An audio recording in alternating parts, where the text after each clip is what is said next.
en que Cristo ha vencido la muerte, vamos a tocar un tema esencial para el cristiano. Estaba ahí pensando, ¿no? Porque yo tengo presente una frase de Jesucristo que le dice a los apóstoles, en la multiplicación de los panes y los peces, dadle vosotros de comer. O sea, les da los panes, les da los peces a los apóstoles para que ellos vayan a darle este alimento a la multitud. Pero después dice, no solo de pan vive el hombre, ¿no? O sea, si nos vamos antes, ¿no? Cuando el Señor Jesucristo está en el desierto, Jesucristo le dice esto al demonio, ¿no? No solo de pan vive el hombre, sino de toda palabra que sale de la boca de Dios. Y yo pensaba, porque yo he visto que el Señor a todos los misioneros, a todos los presbíteros, a todos, nos da esta palabra. Dadle vosotros de comer. A todo mi pueblo. Porque el Señor está preparando un pueblo nuevo, que es parte de la iglesia. Y hay una palabra concreta hoy, conversión. Yo veía esto, ¿no? De hablar hoy de la conversión, que es una palabra, ¿no?, que puede quedarse así muy por encima, ¿no? Conviértete, hermano. ¿Qué es la conversión? Un cambio, ¿no? Pero fijaros, porque la conversión va dentro de la confesión y de la expiación de los pecados. Por eso yo veía importante, ¿no?, poder hablar de esto, ¿no?, de la conversión.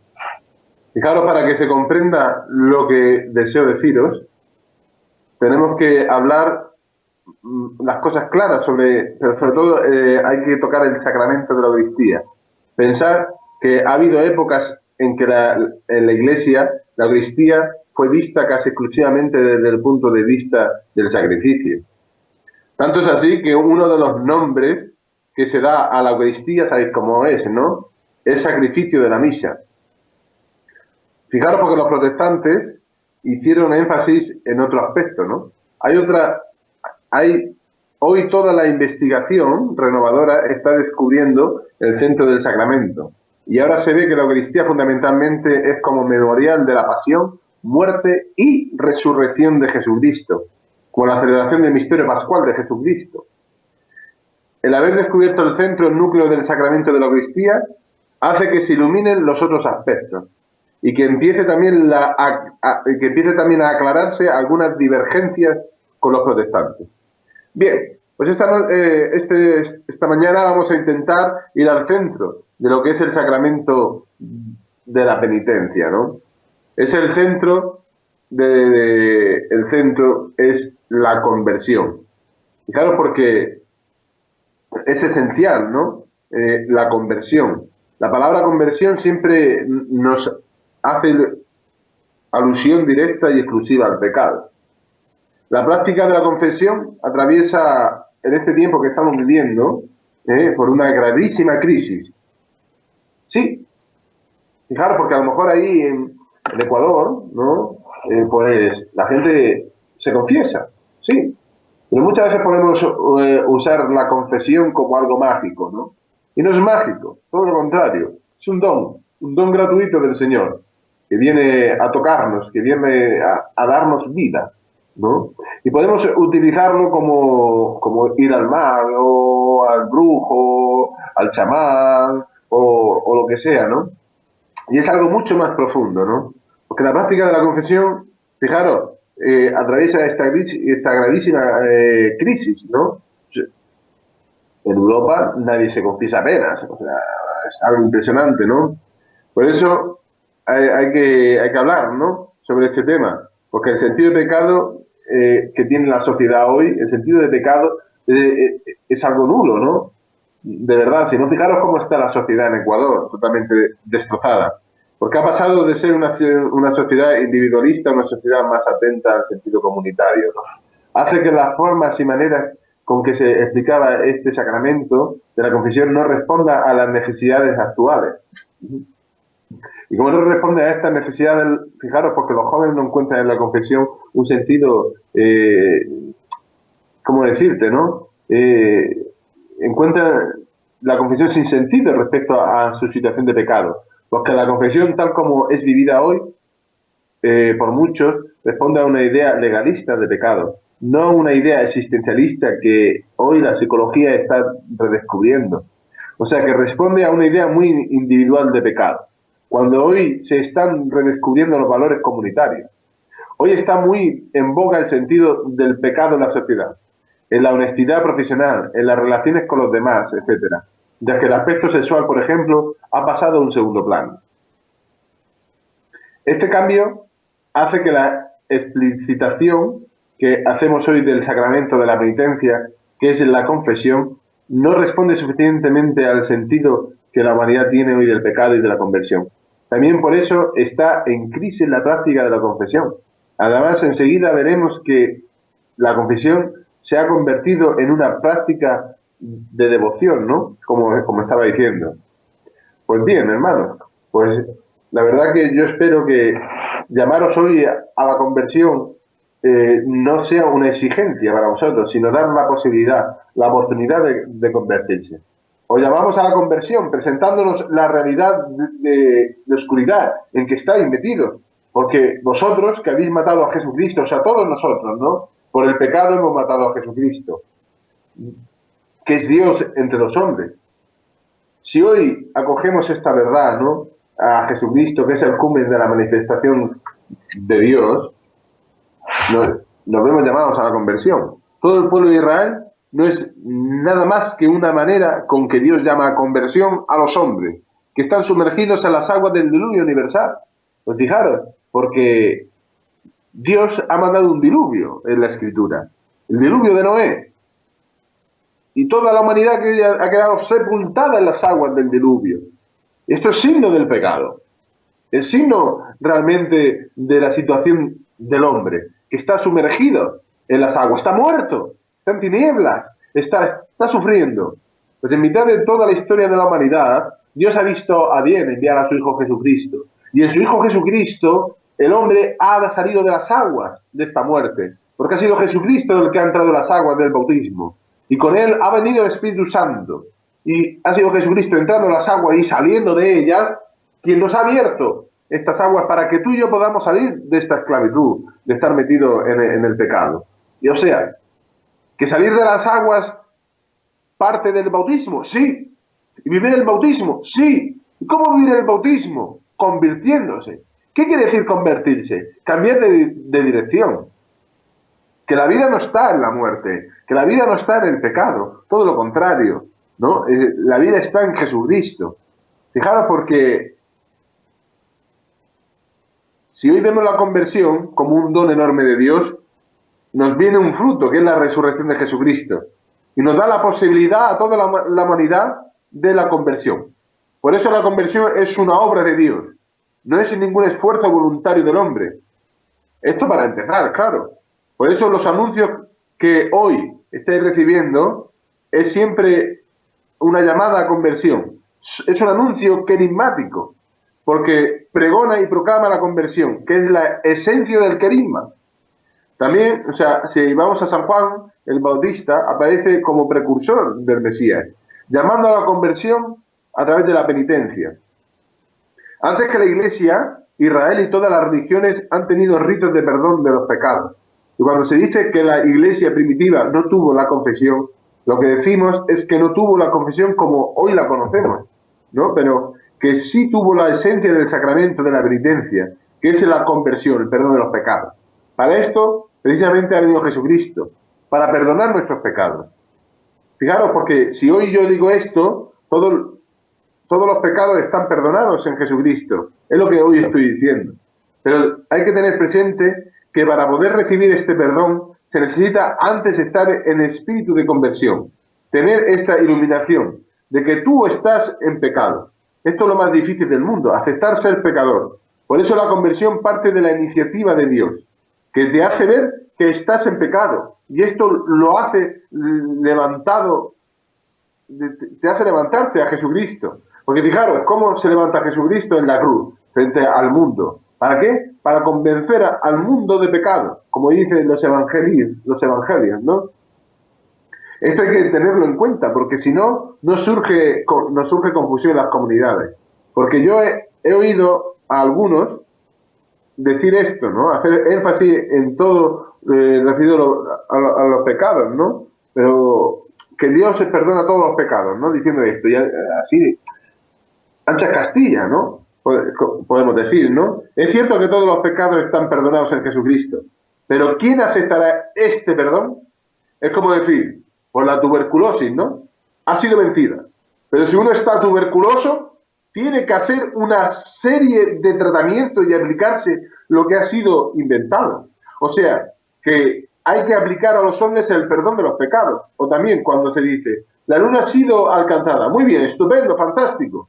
Pero si tú quieres ir a la luna, tendrás que hacer una serie de cosas para ir. Es decir, es una gran verdad que Dios ha perdonado todos los pecados en su Hijo Jesucristo. Pero también es verdad que tienes que aceptar ese perdón de los pecados. Y para aceptar ese perdón, primero tienes que reconocerte pecador, lo cual es dificilísimo, reconocerte pecador. ¿Cuánta gente viene a confesar y dice, pues de lo de siempre, pues yo es que soy pecador, pero digo, bueno, dime tus pecados.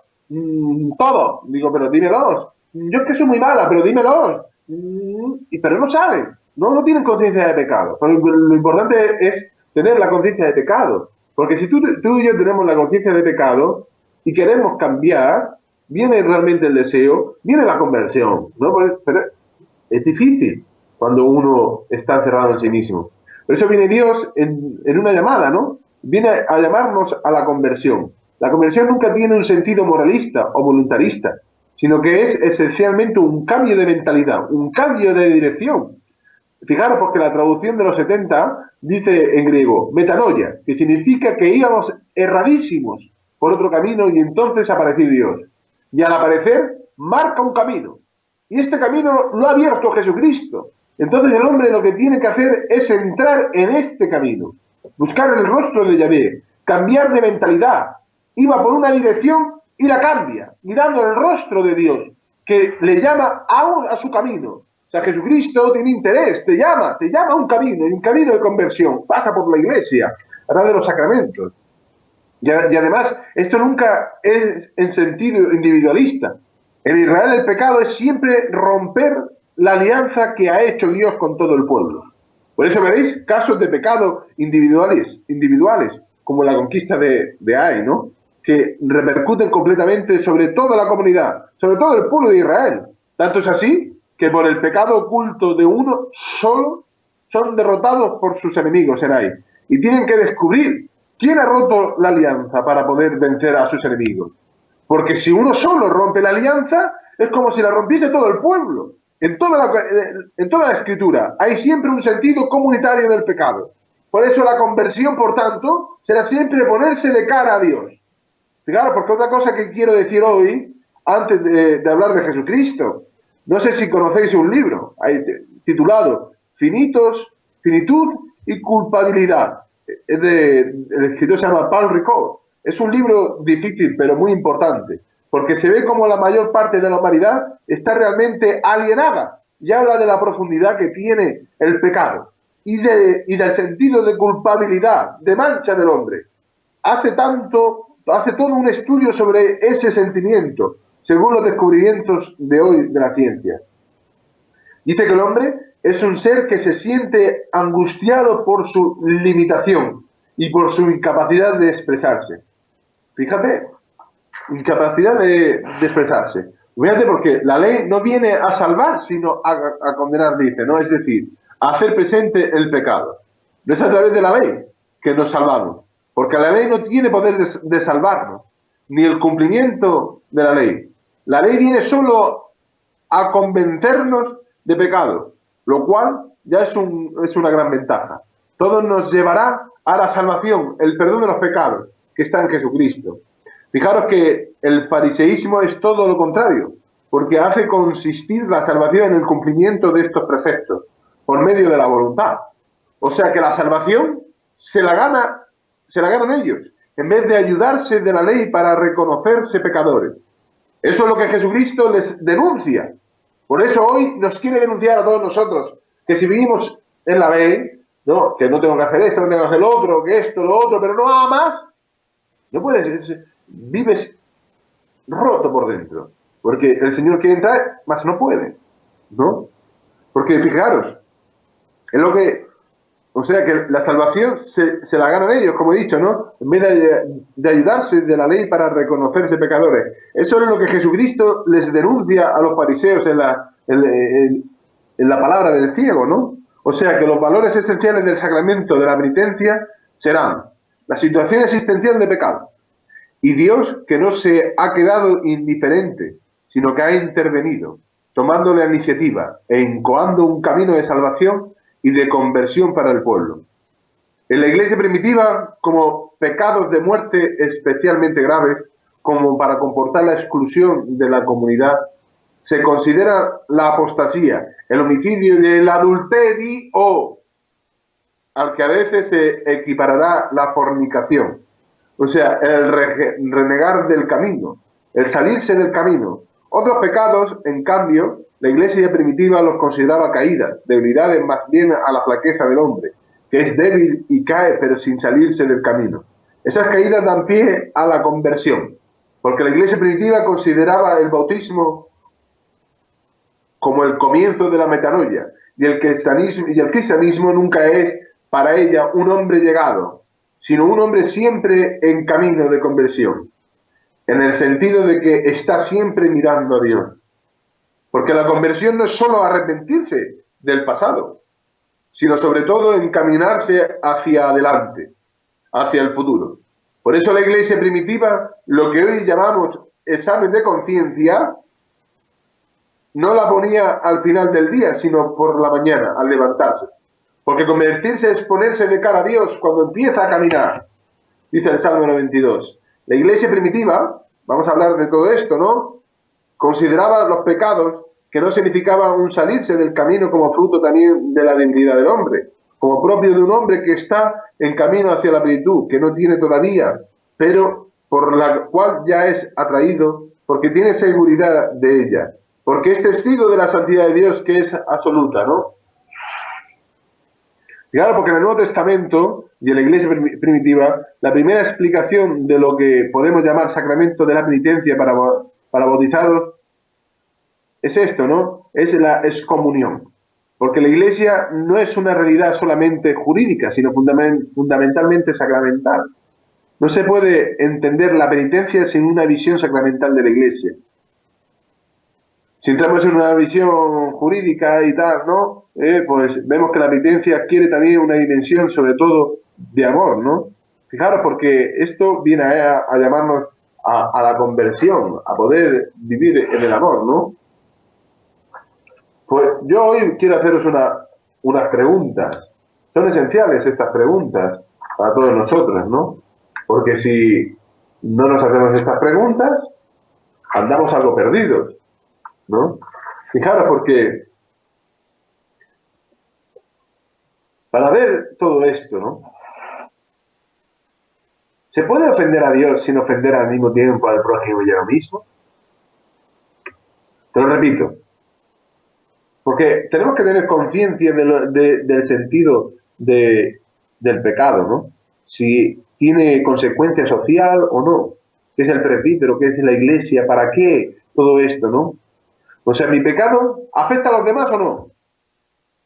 Si yo caigo en el robo, ¿afecta o no afecta a los demás? Si yo caigo en la murmuración, en el chismorreo, ¿afecta o no afecta?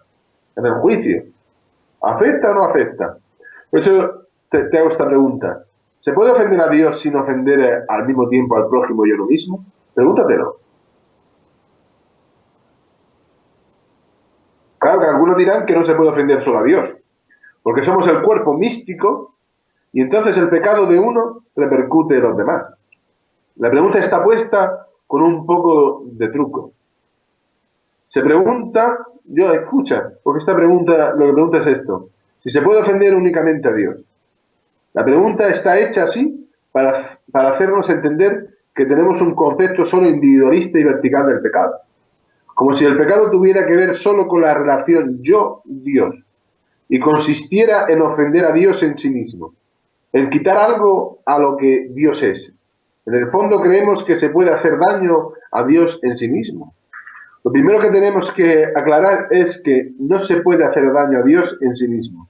A Dios no se le puede ofender, en el sentido de hacer daño a su naturaleza.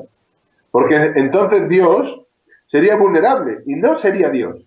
Dios es invulnerable. Eso lo dice la Escritura, atento. Esos que levantan su arco contra el cielo, ¿acaso creen que pueden llegar hasta mí? ¿No saben que las flechas que tiran contra mí caen sobre ellos? Lo vemos en los Salmos, en Jeremías, ¿no?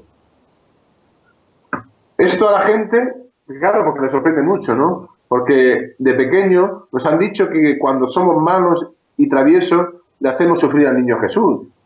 Y nos hemos quedado con esos conceptos muy infantiles y sentimentales sobre el pecado que le hace llorar a Jesús. Entonces, ¿en qué sentido se puede hablar de ofender a Dios? En el sentido de que el pecado rompe el plan de Dios sobre nosotros. ¿Cuál es el plan de Dios? El diseño de Dios sobre el hombre. ¿Cuál es? El amor. El pecado es siempre una lesión del amor de Dios por nosotros. Además, atento, todo pecado, incluso una blasfemia, que yo digo sin que nadie se entere, me degrada a mí interiormente como persona. Y esta degradación de alguna manera repercute en mis relaciones con los demás. De alguna manera destruye a los demás. Esto lo dice también la psicología profunda.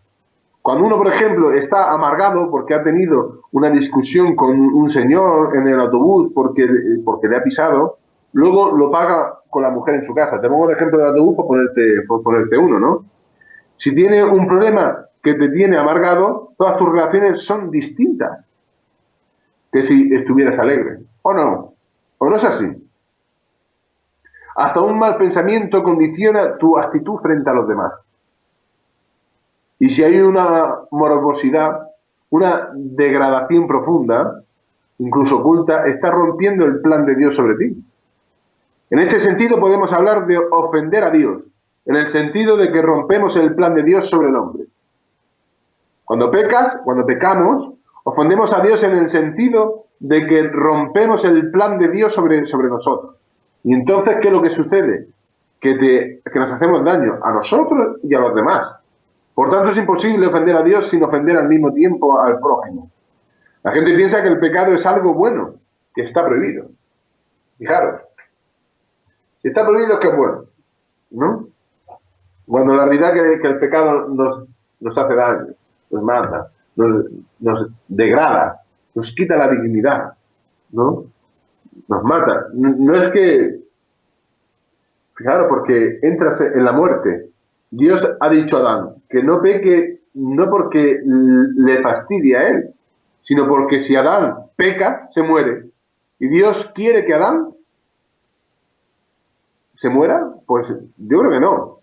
¿Tú qué crees? Pero Adán peca y muere. Rompe el plan de Dios. Dios tiene un plan con Adán y lo rompe. Tenía establecido para él una vida llena de amor. ¿Y cuál es la consecuencia del pecado? El infierno. El trabajar se vuelve algo insoportable. Y para la mujer tener hijos se transforma en algo dolorísimo, ¿no? Aparece el egoísmo, etcétera, la envidia, todo esto. O sea que hay que hacer presente que aquí hay otro concepto de pecado. Y es muy difícil hacer pensar a la gente que tiene delante de un concepto de pecado a otro, ¿no? O sea, es muy difícil a la gente que tiene delante entrarle a que pueda realmente comprender cuál es la conciencia de pecado, ¿no? La gente cree que el pecado es una cosa buena, que a ti te gusta, pero que no te la dejan hacer porque ofende a Dios.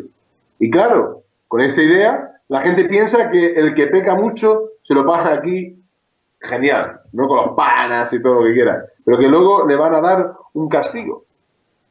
Ahora, que lo bien que se lo ha pasado, aquí no se lo va a quitar nadie, con 3 queridas y de orgías y de historias, ¿no? Así piensa la gente. Este concepto de pecado es antibíblico. La gente dice, como la reina del cuento, que se comía un helado y decía, decía esto, ¿no? Comer un helado es estupendo, pero si fuese pecado entonces sería mejor, porque tendría más aliciente. El pecado es un mal para el que lo come y para el que lo comete, porque entra en la muerte. Fíjate, decía una santa de la iglesia, el pecado estropea el plan de salvación que tiene Dios para el mundo, que es la iglesia. En este sentido, el cristiano que peca siempre peca contra la iglesia, es decir, que el mal se extiende a todo el mundo, pero no en el sentido mecánico de los vasos comunicantes, como dicen muchos, sino en el sentido sacramental. Pues fijaros, porque es profundo todo lo que hoy estamos hablando. A lo mejor es en un tono un poco más pacífico, ¿no? Como otras catequesis. Pero es que tengo interés de que esto podamos entenderlo realmente, ¿no? Tengo interés de que estés atento, porque lo que hoy se está hablando es algo serio, la conversión, el perdón de los pecados, tu encuentro con el Padre, tu reconciliación con tu historia, con lo que Dios ha hecho contigo, ¿no? Por eso hoy te voy a hacer varias preguntas, como esta. ¿En qué actos de tu vida corriente patentizan más tu individualismo? ¿En qué actos de tu vida para ti eres más individual? ¿No? Fíjate, porque con esta pregunta lo que quiero es que vosotros meditéis un poco sobre vuestra vida. Porque la gente normalmente dice generalidades y nadie concretiza ante esta pregunta, ¿no? Entonces hoy tengo que decirte, ¿no? Que concretices, que me digas actos, hechos concretos.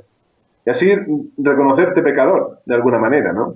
Y esto es importante de cara a la celebración, que todos los días estás invitado, cada 15 días, cada semana, ¿no? A ir a confesar tus pecados, ¿no? Hay que ver si la gente se considera pecadora, ¿no? O sea, ¿no? Porque es importante que nos consideremos pecadores, ¿no? Es importante.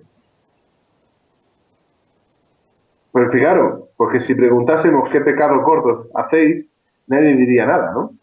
En cambio, de esta manera podemos descubrir que somos egoístas en todo, para comer, para trabajar, para las diversiones, etc. Fíjate, porque llegas a tu casa y te pones a ver la televisión y a leer el periódico sin hacer caso a tu mujer, ¿no? Eres unas personas individuales, ¿no? Vivir para sí mismo. Y te da igual los demás, ¿no? Los demás. Tú siempre el primero. Constantemente tenemos una actitud individualista que demuestra que tenemos a un nivel mucho más profundo un estar solo para nosotros y tener a los demás a nuestro servicio personal. Todo para mí, todo para mí. Mi hijo no me come, mi hijo no me estudia, mi hijo no me duerme, mi esposo no me quiere. Todo para mí, todo para mí. Sin embargo, Jesucristo ha venido para todos, ¿no? Y esto es algo profundo, ¿no? Vivir así, ¿no? Porque si piensas que... Vamos a ver, tú piensas, te planeas la confesión de una manera individualista, vas a limpiarte tú solo. ¿Cuántas veces al pecar has temido sus consecuencias en los otros? Y especialmente en la comunidad. Repito, ¿piensas si te planteas la confesión de una manera individualista? ¿Vas a limpiarte tú solo? ¿Cuántas veces al pecar has temido sus consecuencias en los otros y especialmente en la comunidad? Fíjate, porque cuando yo he hecho estas preguntas a la gente, responde normalmente con mucha sinceridad y dice: me he confesado siempre de manera individualista. Nunca he temido las consecuencias de mis pecados en los demás. ¿Y esto de la comunidad? No se ve, ¿no? El cuerpo, la comunidad, no la parroquia, la comunidad, ¿no? Porque si tú pecas, hieres a la comunidad. Y eso, y cuando la gente dice, yo no tengo conciencia de esto, ¿no? Yo no sé si tú tienes conciencia de que tus pecados afectan a la iglesia, afectan a la comunidad parroquial. No lo sé. Si perteneces a un movimiento como el Juan 23 o el Camino Neocatecumenal o tantos movimientos, ¿no? de la familia y tal, ¿no? Si tú pecas, estás hiriendo al movimiento, o sea, a la iglesia, ¿no? Es importante tener esto presente, ¿no? Las heridas del pecado, las consecuencias del pecado, ¿no?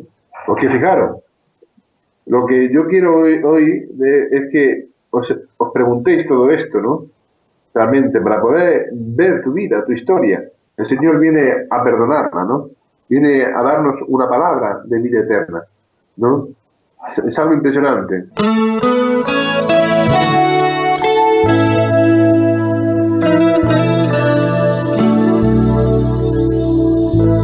Cuánta paz hay en mi corazón, cuánta alegría me llena, oh Señor, al entrar en tu presencia, en el lugar santo, al estar ante tu trono y sentir que tuyo soy, hoy estoy aquí delante de ti, proclamando que loco de amor estoy por ti.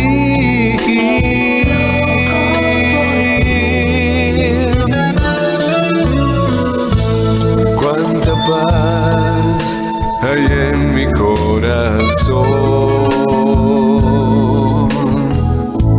cuánta alegría me llena, oh Señor, al entrar en tu presencia, en el lugar santo, al estar ante tu trono y sentir que tuyo soy, hoy estoy aquí delante de ti, proclamando que loco de amor estoy por ti, y hoy estoy aquí delante de ti, proclamando que loco de amor estoy por ti.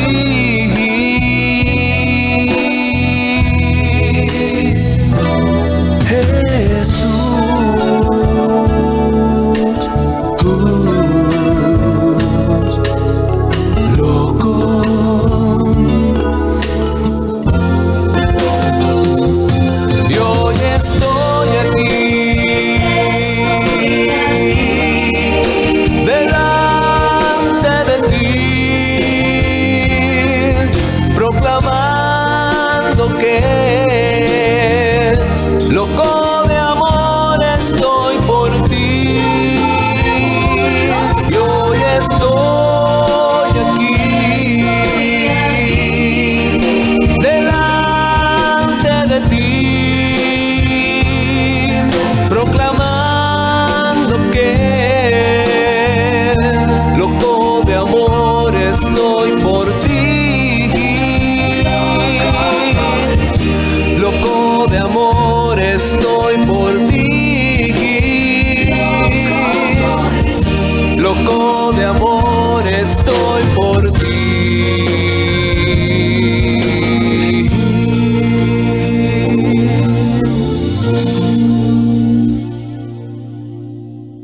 Hablamos del presbítero, ¿no? De que hasta qué punto para ti representa a la comunidad, ¿no? Fíjate, porque creemos que el presbítero representa a Dios y a Jesucristo solamente, pero representa a la comunidad también, ¿no? Entonces veo, o sea, yo hoy quiero explicarte esto un poco, ¿no? Es hablando de la iglesia primitiva, ¿no? Cuando un hermano faltaba gravemente y públicamente, no solamente se lesionaba él mismo, sino también a toda la comunidad, en cuanto que la comunidad es signo para el mundo. Entonces la comunidad lo excluía durante algún tiempo para llamarlo a conversión y le mandaba a hacer penitencia y a ayunar. Esto se entiende muy bien en el catecumenado, en el que nosotros, todos los cristianos, estamos metidos, no insertados en el nombre de la Iglesia, o vamos, en el nombre de la Iglesia, estamos siendo gestados para el cielo, para la vida eterna, ¿no? Por eso nos enseña a orar, a ayunar, a pedir los signos de la conversión. Fíjate, porque cuando un hermano se daba cuenta de que había sido capaz de destruir el bautismo pecando gravemente, después de que se le había dado poder para no pecar por medio del Espíritu Santo, después de haber entrado realmente en la metanoia, entonces ese hermano era excluido de la comunidad y ayunaba, dejaba de fumar o de comer y estaba 3 noches sin dormir, para significar que pedía la misericordia de Dios y rezaba al Señor que tuviese compasión de él. Fijaros, porque cuando tú te confiesas, recibes un don, viene el Espíritu Santo a tu vida. Y a partir de que tú te confiesas, surge un milagro. Eres administrador del Espíritu Santo. Tú, viene Espíritu Santo a tu vida. Vienen unos dones, una gracia, ¿no? Que tienes una fuerza a través de la confesión, ¿no? De vivir esto, de poder pedirle perdón al Señor, ¿no? Y a partir de que te confiesas, viene Espíritu Santo a tu vida. Habita en tu corazón, habita en ti y ya eres libre. Y encima de todo, como he dicho, eres el administrador de la gracia, porque tú tienes el Espíritu Santo. Y es tuyo, administrado, te dice el Señor. Levántate, no peques más. Coge tu camilla, le dice al paralítico, ¿no? Y echa a andar, ¿no? Coge tu realidad y echa a andar. Pero yo te doy la fuerza, te dice, no peques más. Te doy la fuerza, te doy el Espíritu Santo, para que puedas combatir, para que puedas tirar para adelante, ¿no? Así que va a ser una gracia el poder confesar nuestros pecados, ¿no? Porque viene el Señor a darnos esta gracia, a través de poder confesar, ¿no? Los pecados. Por eso, para mí, es algo estupendo, ¿no? Para mí, el confesar mis pecados, ¿no? Me ayuda tantísimo, ¿no? Me ilumina, realmente. Fíjate, porque Dios es muy paciente. Dios tiene una paciencia impresionante. Cuando tú y yo no hemos tenido paciencia para con los demás, Dios la ha tenido para contigo y para conmigo, ¿no? Es algo impresionante la misericordia del Señor, la paciencia del Señor, ¿no? Porque Dios siempre llama a la conversión y es paciente a través de esta llamada de la conversión. Pero hay una medida de pecado en la que tú te has puesto en una situación tal que corres peligro de morirte eternamente. Porque fíjate, vamos a hablar una cantidad, ¿no? Dios tiene preparado para ti, Narciso, Narcisa, como te llames, ¿no? 1.000.000 de gracias. Cuando tú has consumido el 1.000.000 de gracias, ya no hay gracias para ti. No es que se acaben, porque esto no es así, ¿no? El acabarse. Todo lo contrario. Lo que quiere el Señor decirte es esto, ¿no? De que te administres la gracia. Porque tu alma no puede, a lo mejor no aguanta todos los ataques del demonio, ¿no? A lo mejor los primeros ataques sí, después también, pero llega un momento que tu alma está totalmente herida, que no puede combatir, ¿no? Y es esto lo que quiero hablaros, ¿no? De llevar cuidado, ¿no? Porque es verdad, ¿no? Dios te da la vida eterna, pero a través de tus pecados puedes llegar a la muerte eterna. Y entonces te manda una enfermedad, permite que te enamores de la mujer de otro, o permite que caigas porque te ama y quiere sacarte de esa situación en la que te has metido, ¿no? Como llamándote a la conversión, ¿no? O sea, ¿qué quiero decir con esto, no? O sea, de que tú caigas en ciertos pecados, ¿no? Porque el demonio te engaña, ¿no? Si tú vives en la gracia, ¿no? Y has experimentado este perdón del Señor, puedes salir de él. Por eso ánimo, porque hay una esperanza, ¿no? Hay una esperanza. A mí me encanta cuando San Pablo dice esto. Lo voy a decir más o menos, ¿no? Dice una cosa así, ¿no? Que Dios nos puede recuperar la virginidad en el corazón adúltero, ¿no? Que está dirigido a los dioses, no a Dios, ¿no? Y te lo puede reconstruir, ¿no? Esta virginidad de corazón. ¿Cómo? Venciendo los ídolos. En el momento que has vencido los ídolos, has vencido los pecados, vuelves a la naturaleza esencial del hombre, que es tener un corazón limpio. Y si tienes un corazón limpio, vida eterna, ¿no? Digo esto para que empecéis a darle gracias a Dios. Fíjate, si no has matado a nadie, pues, no te creas mejor que un asesino. Si no has robado, no te creas mejor que los ladrones. Todo lo contrario, darle gracias a Dios, porque no has caído en estos pecados. Todo lo contrario, Dios te ha animado, te ha preservado, ¿no? Fíjate, porque si Dios permite que algunos hermanos, ¿no?, pues emborrachen o maten a alguien o que hagan cosas por el estilo, quizás porque Dios está enseñando a toda la comunidad la misericordia que tiene con todos, ¿no? O sea, Dios permite, ¿no?, que uno se emborrache. Pues no va a coartar la libertad, ¿no? Incluso ante un asesinato, lo que sea. Dios nos hace libres. Si mete su mano, coarta la libertad, se niega a sí mismo. Y Dios es Dios, no se puede negar a sí mismo. Entonces, es ahí donde viene la palabra de la conversión, ¿no? ¿Qué pasa? ¿Que un asesino no cabe en la iglesia?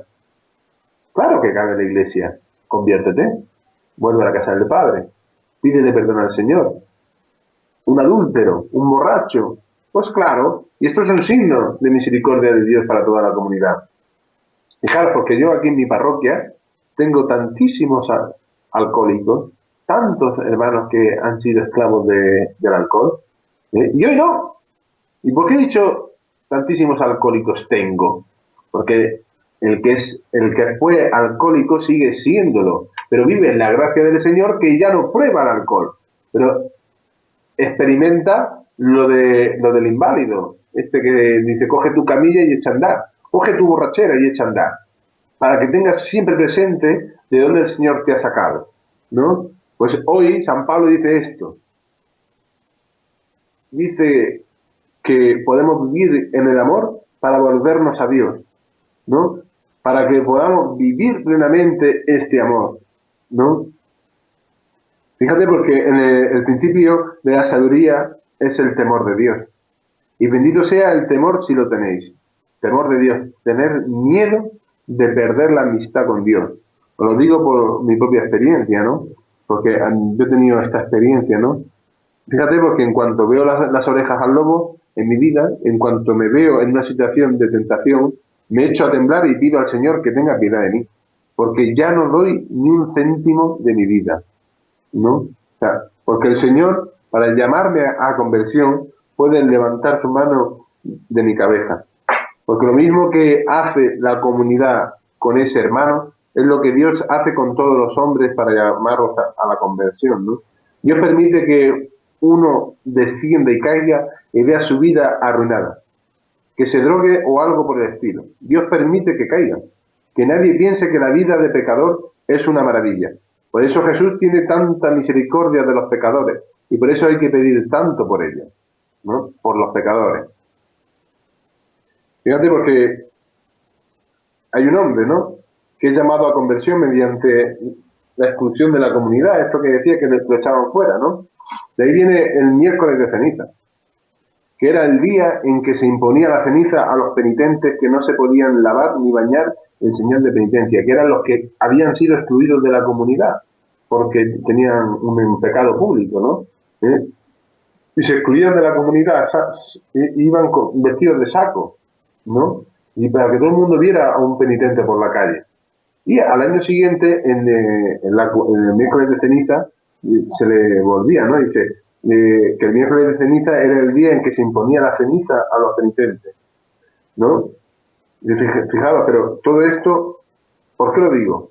Para que entendáis y sepáis responder cuando la gente diga, ¿por qué tengo que confesarme con un hombre? ¿Por qué le tengo que decir mis pecados a un hombre y no a Dios directamente, como dicen los evangélicos? Fíjate, porque la crisis de hoy de la confesión nace ya de este sentido individualista de pecado, ¿no? De confesarme yo mismo, ¿no? La primera crisis que presentaron los protestantes es esta. Si del pecado tenemos un concepto tan individualista de yo y Dios, ¿Por qué tiene que entrar otra persona por medio si Dios me perdona directamente? Esto es porque se ha perdido ya la dimensión de la comunidad, que es un elemento fundamental de la penitencia. Entonces, cuando este señor había hecho ya un tiempo de penitencia, cuando había dado signos de conversión, el jueves santo, el obispo, el presbítero, cabeza de la comunidad, lo volvía a introducir en la comunidad de la iglesia, en la asamblea. Esto es un signo del sacramento, de la penitencia. Introducir al hermano, confirmar que está convertido. Y esto lo hacía el obispo, que es el que tiene el carisma de discernir. En este sentido se ve perfectamente cómo el obispo o el presbítero representa a la comunidad en este signo de recibir de nuevo al hermano confirmando su conversión interior. Pues bien, fijaros, porque al final todo lo que hoy estoy hablando, ¿no?, es para que te veas iglesia, ¿no? Y si tú, que eres iglesia, no perdonas, ¿cómo creerán otros en la iglesia que perdonan? Por eso, si tú no te confiesas, si no recibes este perdón, ¿cómo vas a manifestarlo? Dímelo, ¿cómo? Si no lo has experimentado, no puedes darlo. De la nada, ¿qué sale? Nada. 1 más 1, 2. Pues si tú no has experimentado el perdón de tus pecados, no puedes darlo, ¿no? Pues fíjate, porque hoy la metanoia, la conversión, es para ti un camino que empieza hoy. Hoy es el día de salvación, día en que Cristo ha vencido la muerte, muerte y muerte de cruz, la cual nos ha redimido a todos. Pero Jesucristo ha resucitado, ha vencido la muerte. Sí, fíjate, porque hoy viene Jesucristo con una luz radiante en su rostro y se presenta al Padre, pidiendo por todos nosotros, por nuestra conversión, por pertenecer a la iglesia, por ser hijos de Dios, por estar bautizados. Pues esto es algo impresionante, ¿no?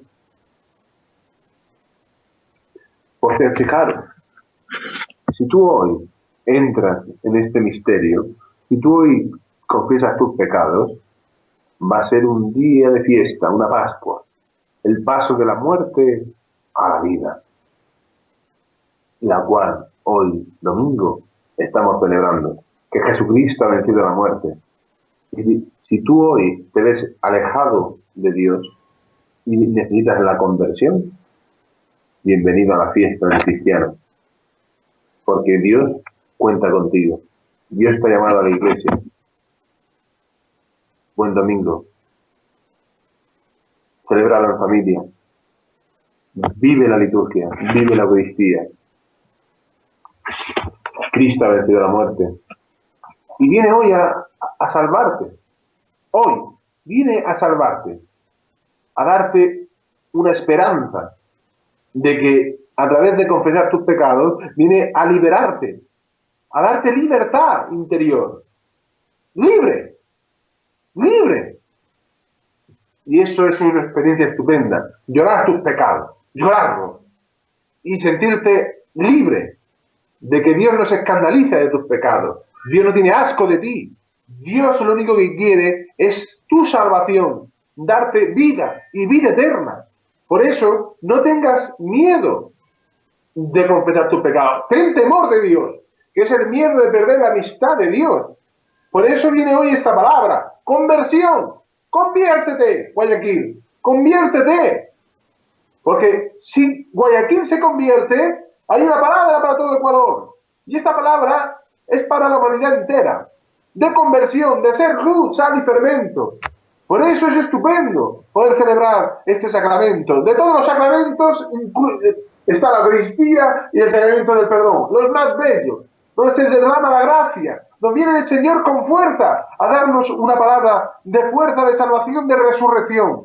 Por eso, si tú hoy te confiesas, o te has puesto alguna vez a confesarte simplemente para quitarte las piedras de encima, porque si no, no comulgas o lo que sea, la próxima vez que vayas a confesarte, confiésate de corazón, con deseo de cambiar, de no volver a pecar, de quitarte de la esclavitud, porque Jesucristo ha venido a darnos la libertad. ¿Cómo? Destruyendo la muerte. Una muerte que te tiene sometido, una muerte que te tiene chapado, una muerte que te tiene oprimido. Por eso, si tú hoy te confiesas y experimentas esta libertad, Viene Jesucristo hoy con la luz radiante en su rostro y se presenta delante del Padre, que es lo que estábamos hablando, ¿no? Por eso, la renovación del sacramento de la penitencia a través del Concilio Vaticano II viene realmente como un sacramento bellísimo, bellísimo, a darnos una vida y una vida nueva. Pues hoy esta vida se puede hacer posible en tu casa, cambiando de vida, en la metanoia, en la conversión, volviendo al camino. El camino se hace al andar. Y este andar es posible, porque Jesucristo va al primero en este camino. Por eso, hoy tenemos que ir detrás de Él, y Él nos va a enseñar el camino, la meta, que es el cielo y la vida eterna. Buen domingo, Guayaquil. Buen domingo, Ecuador. Cristo ha vencido la muerte. Hasta el próximo día.